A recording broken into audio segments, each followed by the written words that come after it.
Hello po, Ma'am Maricel Tulfo. Maraming salamat po sa blessing na ibinigay niyo po sa amin. Malaking tulong po to sa amin. Sana po, Ma'am Maricel, makita po kita ng personal. Pati po si Sir Rapi Tulfo po. Idol na idol ko po kayo. Thank you so much po. Advance Merry Christmas po.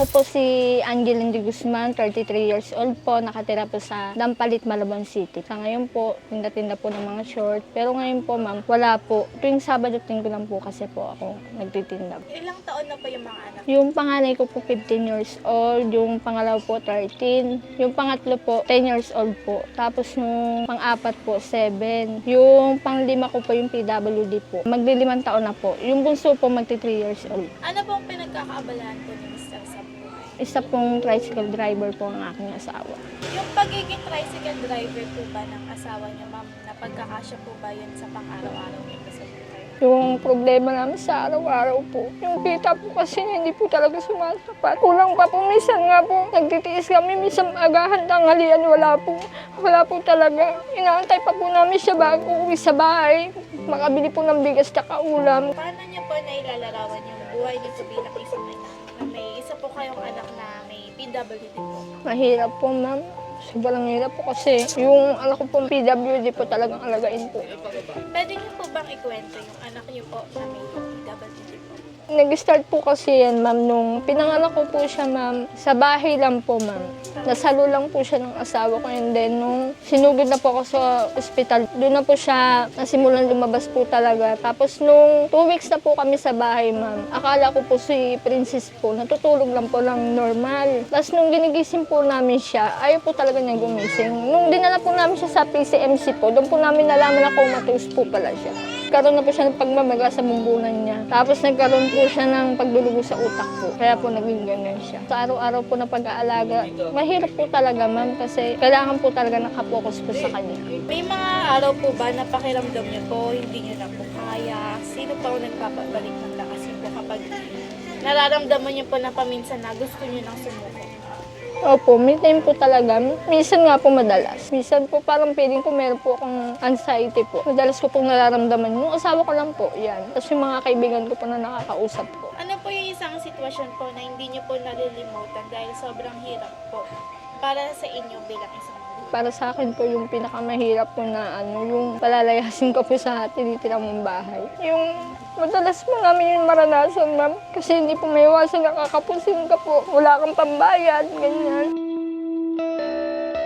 Yun po yung na iisipin ko kung saan ka na naman po lilipat, saan ka po titira saan ka na naman po hanap ng tirahan. Mahirap po kasi kulong sa lahat yung pandown po sa bahay. Pero yung mga nasabi niyo po lahat po ng anak niyo nag-aaral po? Opo, yung 4 po, yes po. Nakakaya naman po sa pang-araw? Opo, tinataguyod po namin kahit mahirap po, ma'am. Kahit magkabang po kami sa utang. Sa kabila po ng pagsubok niyo, ma'am, ano po yung nag-uudyok sa inyo para bumangon po ulit araw-araw? Yung mga anak ko po, lalong-lalo na po si Princess po.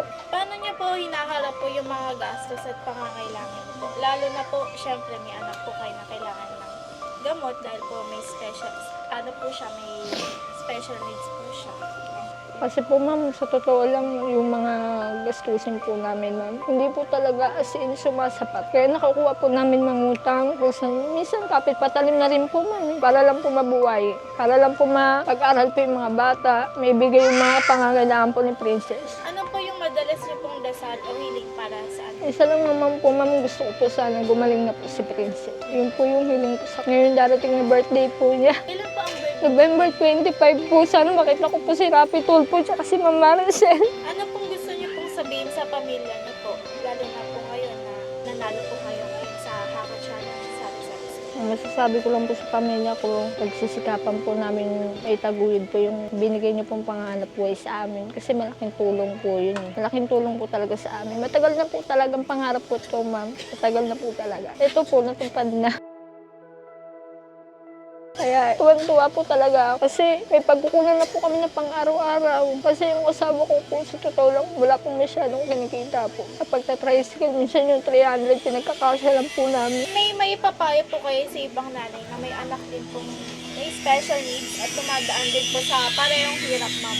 Ano pong gusto niyo pong sabihin sa kanila? Para sa mga katulad kong Mommy Warrior, laban lang po tayo. Kaya po natin to. Hanggat maaari, mahabang pasensya lang po. Sa mga katulad ko ni Prince. Idol ko po yun eh. Yung nalaman niyo po na ikaw po yung isa sa mga nanalo sa Kako Challenge sa Sari-Sari Store, ano pong unang pumasok sa isip at puso niyo, ma'am? Sobrang saya po, ma'am. Talagang nag-chat po ako kay Sir Julius po na yung nabasa ko po yung chat niya sa akin, tuwa po talaga ako. Binalita ko po kagad sa kapitbahay ko. Sabi ko, inaantay ko nga po yung tawag ni Sir po. Sabi ko, ba't hindi po tinatawagan? Tuwan-tuwa po talaga ako, ma'am, hanggang kinabukasan po talaga nung nagulat ako nung tumawag po kayo sa akin. Ayun po, kinakabahan po talaga ako kahapon. Nanginginig po ako sa nervyos. Si Miss Carla po, ano pong reaction nung nalaman niyo po na nanalo po kayo? Tuwan-tuwa po siya, ma'am, kasi po, sabi niya nga po, malaking tulong po yan sa amin. Baka ito na lang po yung simula namin. Kung sakali po, ma'am, na pagyamanin ko po itong mapalago ko po ito, gusto ko po talagang mapatignan po si Prince. Pa-check up ko po ulit. Kasi po matagal po na po siya hindi na ibabalik sa doktor. So, dahil sa kahirapan po eh. Siguro mga 2 years may higit po ganyan. Hello po, Ma'am Maricel Tulfo. Maraming salamat po sa blessing na ibinigay niyo po sa amin. Malaking tulong po to sa amin. Sana po, Ma'am Maricel, makita po kita ng personal. Pati po si Sir Rapi Tulfo po. Idol na idol ko po kayo. Thank you so much po. Advance Merry Christmas po.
Good afternoon po ulit. Andito po ulit kami ang mga staff ni Ma'am Maricel Tulfo po para ihandog na po sa inyo yung Sari-Sari Store grocery po na nabili po natin. Tara po, tignan po natin. Sige po. Sige po. Thank you Tara po. po.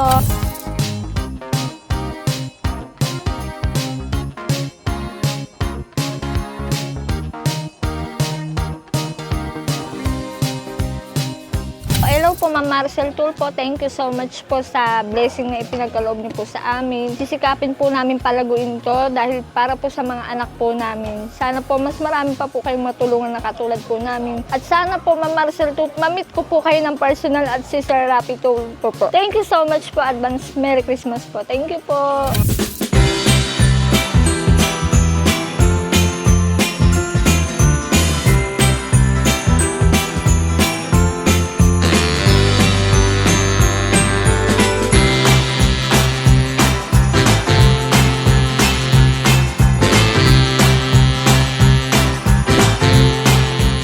Hello po, Ma'am Maricel Tulfo. Thank you so much po sa Sari-Sari Store na pinagkaloob niyo po sa amin. Malaking tulong po ito sa aming pamilya, lalo na po sa aking baby warrior. Thank you so much po. Thank you po.